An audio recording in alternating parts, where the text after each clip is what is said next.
Manager! Do you really have the old movie I've been looking for? Don't worry, I've got it. It took some digging, but I managed to find it in the end. Yay! Thanks, Manager! I honestly thought I'd never get to see this movie again. If you're free right now, would you like to watch it with me? I don't remember a whole lot. Most of the details are kind of fuzzy now, but I promise the soundtrack is fantastic! If it's something you still remember so fondly, it must be a good one. Let's watch it together.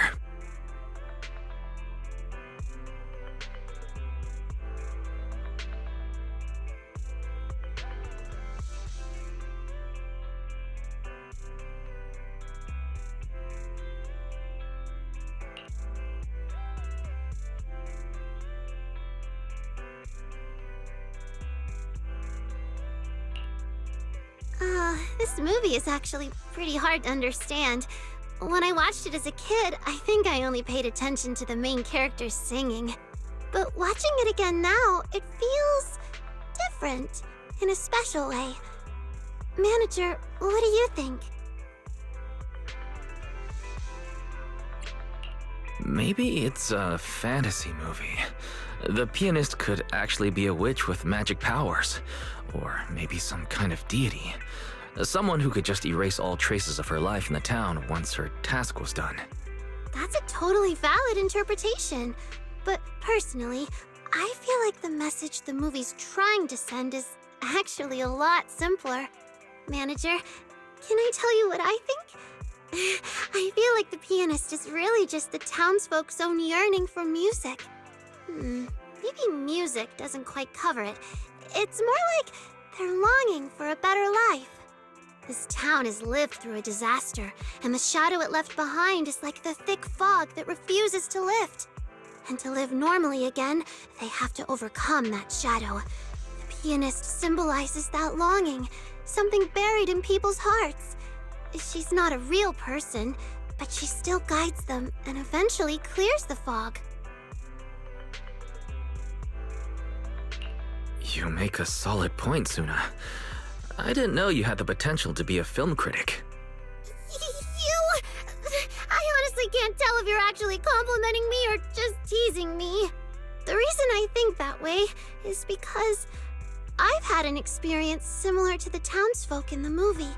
When the old capital fell, my family was lucky. We managed to evacuate to a safe zone before the disaster reached us. I was just a kid, so I didn't understand what any of it meant or why we had to leave the home I knew so well. But I could see the looks on the adults' faces. They looked scared.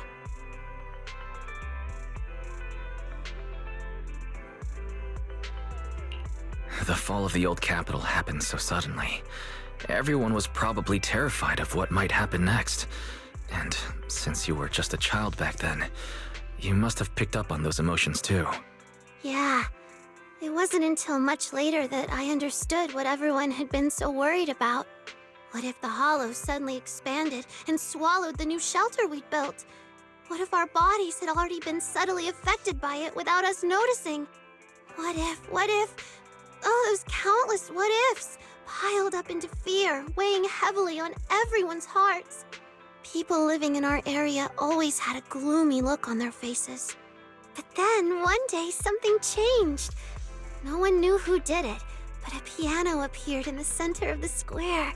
And from that day on, the sound of a piano began to fill the town. Clumsy kids, people who knew just a little about music, teachers who played well, everyone took turns at the piano.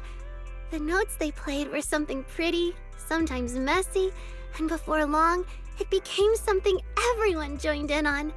Music took the place of words, connecting all of us who had been brought together by fear in a completely different way.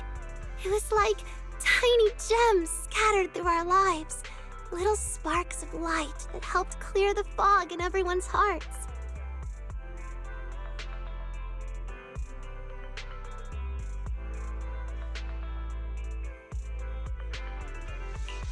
So you starting to write songs and choosing a path in music is tied to that experience? Yes! It's just like in the movie. Music can awaken the strength that lies dormant in our hearts. Or rather, it's one of the ways that strength takes form. In the days filled with disaster, and in the days of peace and joy, that strength has always been there, supporting us as we move forward. My dream is to create a lot of music that gives people strength, so they can hum along and breeze through the little challenges in life. I think instead of living in fear, pain, and sorrow, I'd much rather live in a world filled with music.